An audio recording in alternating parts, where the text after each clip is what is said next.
যারা এখনো এআই এর অর্থ কি জানে না তাদের জন্য এই ভিডিও। এআই হলো একটা অ্যাপস। এআই দিয়ে আপনার পিক খুব বাজেভাবে এডিট এদিকে করা আমি হয়। আপনাদের সাথে কথা বলতে হাতের কাজটাও করে নিচ্ছি, আমি রান্নাটাও কিন্তু করব আর এই বিষয়ে বিস্তারিত আলোচনা করব, তাই ভিডিওটা কেউ স্কিপ করবেন না।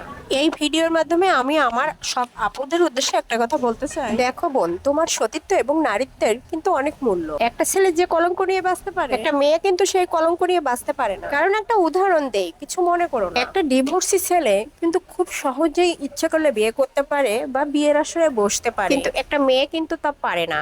কারণ আমাদের সমাজ কিন্তু তা মেনে নেয় না। একটা মেয়ে সতীত্ব থাকা অবস্থা পর্যন্ত আমাদের এই সমাজ তার দাম দেয়। যখন একটা মেয়ের সতীত্ব থাকে না, তখন কিন্তু আমাদের এই সমাজ দাম দেয় না, তার দিকে আঙ্গুল তুলে কথা বলে।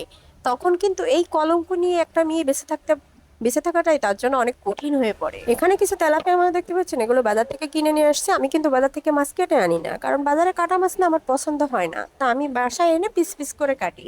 আর কাটার আগে আমি মাছগুলো ভালো করে পরিষ্কার করে নিই।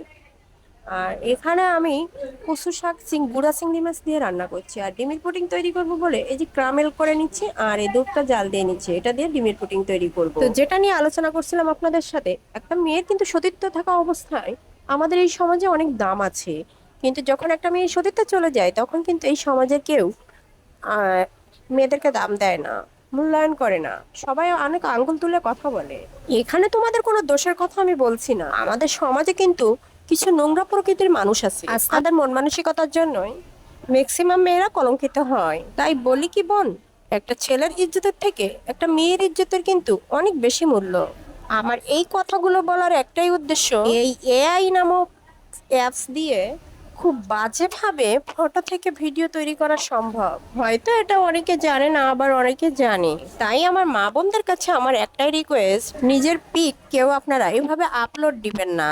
এক্ষেত্রে আপনারা অনেক কিছুর পিক দিতে পারেন, তো আমার মনে হয় যে নিজের পিকটা এই ক্ষেত্রে আপলোড না করাটাই ভালো। আবার আপনারা বলতে পারেন, আপু আপনি তো আপনার পিক আপলোড দেন। হ্যাঁ আমি দেই, এতদিন আমি জানতাম না, কিন্তু এখন থেকে আমি চেষ্টা করব না দেওয়ার জন্য। কারণ কোন দিক দিয়ে যে আমাদের শত্রু কোন দিক থেকে উৎপেতে বসে আছে সেটা কিন্তু আমরা কেউ জানি না।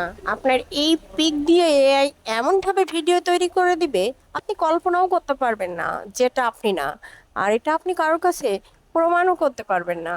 তখন সবাই কিন্তু আপনার দিকে আঙ্গুল তুলে কথা বলবে। কারণ ইতিমধ্যে আপনারা জানেন যে ভাইরাল কেক আপু, মানে সিমি আপু, ওনার কিন্তু ভিডিও করছে অনেকে, কিন্তু এআই দিয়ে এই ভিডিওগুলো অনেক বাজেভাবে উপস্থাপনা করা হয়েছে যে আপনারা দেখলেও বুঝতে পারবেন না। এআই নিয়ে আপনাদের সাথে অনেক কিছু আলোচনা করলাম, আপনাদের কাছে আমি কেমন লাগছে জানি না, আশা করি আপনাদেরকে আমি বুঝাতে পেরেছি। আর আমার ভিডিওটা যদি আপনাদের একটু যদি ভালো লেগে